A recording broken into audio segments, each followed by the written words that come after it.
नमस्कार दोस्तों, मैं अमिता झुंझुनवाला यूट्यूब चैनल पर आपका हार्दिक स्वागत करती हूँ। मैं संस्कृत के कक्षा 8 के पाठ नंबर 2 विलक्ष्य वाणी न कदापि में श्रुता के अभ्यास प्रश्नों के उत्तर बताने जा रही हूँ। ध्यान से सुनिएगा। पहला प्रश्न है उच्चारणम कुरुत। इसमें आप लोगों को इनका उच्चारण करके देखना है, कस्मिंचित विचिन्त्य वगैरह इन सब का। दूसरा प्रश्न है एक पदेन उत्तरम लिखित। इसमें एक शब्द में अपन को उत्तर देना है। प्रश्न है सिंहस्य नाम किम, शेर का नाम क्या था? तो शेर का नाम था खरनिख्र। अगला प्रश्न है गुहाया स्वामी कह आसीत। गुफा का स्वामी कौन था? तो गुफा का स्वामी था दधिपुच्छ, नाम है श्रगालय। गुफा का स्वामी कौन था? दधिपुच्छ, नाम श्रगालय। फिर अगला प्रश्न है सिंह कस्मिन समये गुहाया समीपे आगत है। शेर किस समय में गुफा के समीप में आया? कौन सा समय था जब शेर गुफा के पास आया? तो उस समय था सूर्यास्त समय, सूर्यास्त के समय में। हस्तपाद आदि का क्रिया। अगला प्रश्न है हस्तपाद आदि का क्रिया के शाम न प्रवर्तनते। हाथ पैर आदि काम किसके नहीं करते? तो इसका उत्तर आएगा भय संत्रस्त मनसाम, जिसका मन भय से संत्रस्त हो, भय से घिरा हुआ हो, जिसका मन, उस व्यक्ति का हाथ पैर काम नहीं करते। अगला प्रश्न है गुहा केन प्रतिध्वनिता। गुफा किस से प्रतिध्वनित हुई? तो गुफा शेर की आवाज़ से प्रतिध्वनित हुई, इसलिए केन की जगह आ जाएगा सिंहन।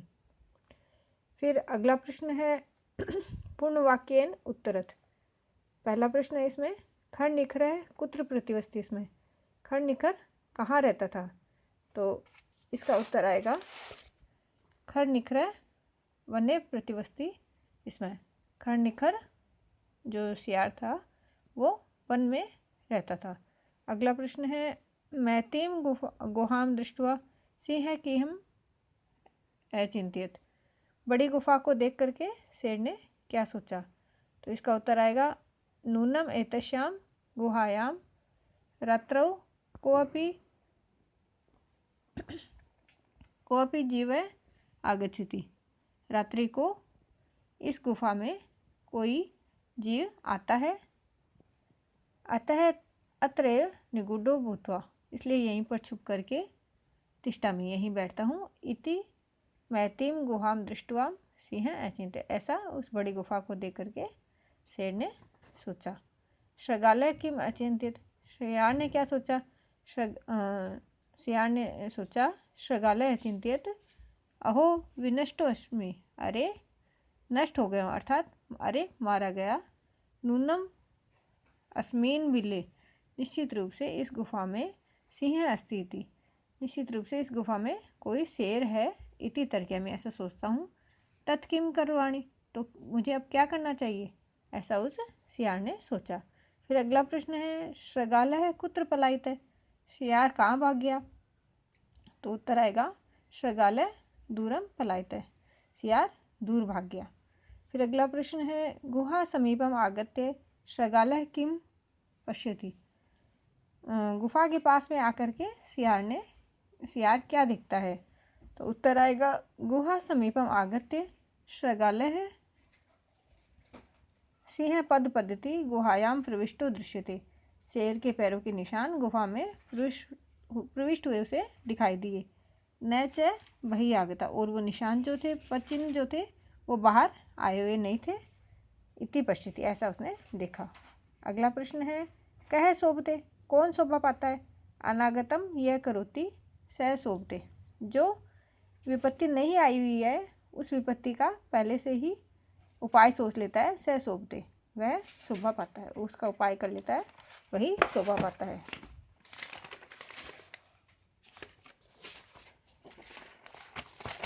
फिर अगला प्रश्न है रेखांकित पदानी आदृत्य प्रश्न निर्माणम कुरुत।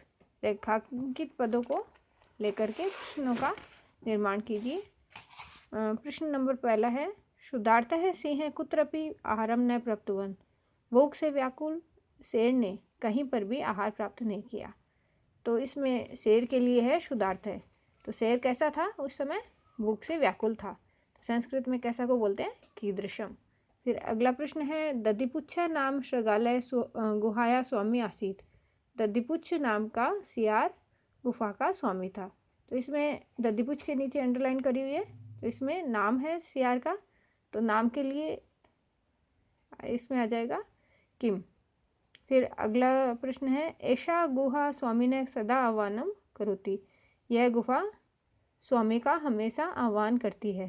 तो यह गुफा किसका हमेशा आह्वान करती है? तो स्वामी ने की जगह जाएगा कान। किसका का जगह जाएगा कान। फिर अगला प्रश्न है भय संत्रस्त मनसाम हस्तपाद आदि का क्रिया न प्रवर्तनते।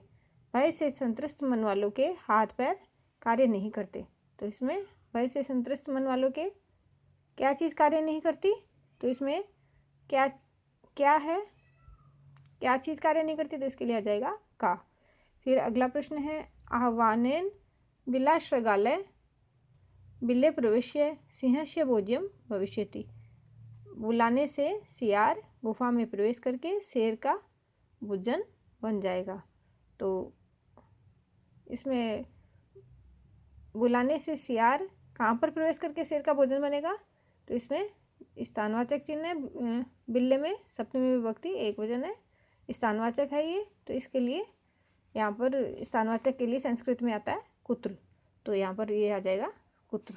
फिर अगला प्रश्न है घटनाक्रमानुसार वाक्यानि लिखत। घटनाक्रम के अनुसार वाक्यों को लिखो। तो इसमें जैसे दिया हुआ है तो उनका ये क्रम से इस तरह से आएगा। पहले नंबर पर आएगा परिभ्रमण सिंह सुधार तो जाता है। घूमता हुआ शेर भूख से व्याकुल हो गया। फिर दूसरे नंबर पर आएगा सिंह एकाम महतिम गुहाम अपश्यत।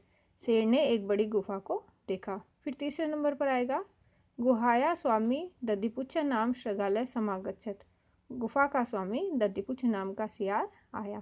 फिर अगला आएगा चौथे नंबर पर गुहायाम कोपी अस्ति इति श्रगालय से विचार है। गुफा में कोई रहता है ऐसा सियार ने का विचार था। फिर अगले नंबर पर आएगा दूरस्थ श्रगालय रवम कर्तुम आरब्ध। दूर स्थित सियार ने आवाज़ करना प्रारंभ किया। उसके बाद आएगा सिंह श्रगालस्य आह्वानम करोत। शेर ने सियार का आह्वान किया। फिर उसके बाद आएगा दूरम पलायमान श्रगालय श्लोकम अपठत। दूर भागते हुए सियार ने इस श्लोक को पढ़ा। इस तरह से ही इस क्रम में आएंगे। फिर अगला प्रश्न है यथा निर्देशम उत्तरत। जैसा निर्देश दिया गया है वैसा आप उत्तर दीजिए। एकाम महतिम गुहाम दृष्टवा स अचिंतित। एक बड़ी गुफा को देख करके उसने सोचा। अस्मिन वाक्ये कति विशेषण पदानि संख्यया सह पदानि अपि लिखत। इसमें कितने विशेषण पद हैं उनके साथ कितने विशेषण पद हैं उनकी संख्या भी लिखिए। तो इसमें 2 विशेषण पद हैं। 2 विशेषण पदानि कौन कौन से हैं? एक नंबर पे तो है एकाम और दूसरा है महतिम। ये दोनों विशेषण पद है और विशेष्य है गुहा विशेष्य के ये 2 विशेषण है एकाम और महतिम। फिर अगला प्रश्न है तद अहम अस्य आह्वानम करोमि। तब मैं इसका आह्वान करूँगा। अत्र अहम इति पदम कस्मै प्रयुक्तम। इसमें अहम शब्द किसके लिए प्रयुक्त हुआ है? तो इसमें अहम शब्द प्रयुक्त हुआ है शेर के लिए। तो इसमें आ जाएगा सिंहाय। फिर अगला है यदि तुम माम न आवसी। यदि तुम मुझको नहीं पुकारती हो। अस्मिन वाक्य कर्तृपदम किम। इसमें कर्तृपद क्या है, मतलब कर्ता कौन है? तो तुम इसमें कर्ता है। फिर अगला प्रश्न है सिंह पद पद्धति गुहायाम प्रविष्टो दृश्यते। अस्मिन वाक्य क्रियापदम किम। इस पद के अंदर इस वाक्य में क्रियापद क्या है, क्रिया क्या है? तो इसमें है क्रिया दृश्यते। फिर अगला है वने अत्र संस्तस्य समागता जरा। वन में यहाँ रहते हुए मुझे जरा आ गया अर्थात बुढ़ापा आ गया। अस्मिन वाक्य अव्यय पदम किम। इसमें अव्यय पद कौन सा है? इसमें अव्यय पद है अत्र।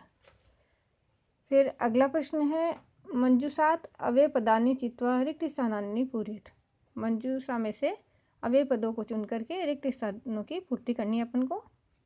इसमें अव्यय पद दिए हुए हैं।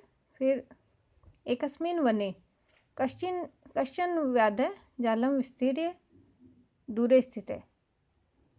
एक वन में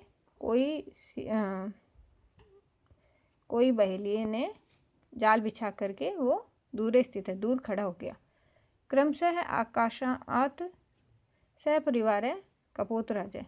क्रमशः आकाश से परिवार के साथ कपोतराज नीचे आगच्छत, नीचे आया, नीचे उतरा।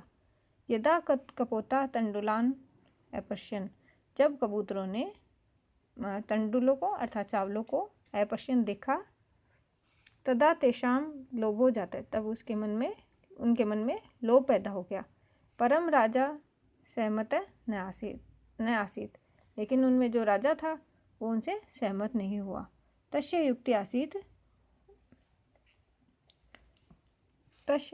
युक्ति आसीत, उसका विचार था। क्या विचार था? यदि वने कोऽपि मनुष्य न अस्ति, यदि वन में कोई भी मनुष्य नहीं है, कुतः तंडुलान संभव है, तो चावल कहाँ से संभव हो सकते हैं? परम, लेकिन राज्ञ उपदेशम अस्वीकृत है, लेकिन राजा के उपदेश को अस्वीकार करके कपोता तंडुलान खादितुम प्रवृत्त, लेकिन उस राजा के उपदेश को अस्वीकार करके कबूतरों ने चावलों को खाने के लिए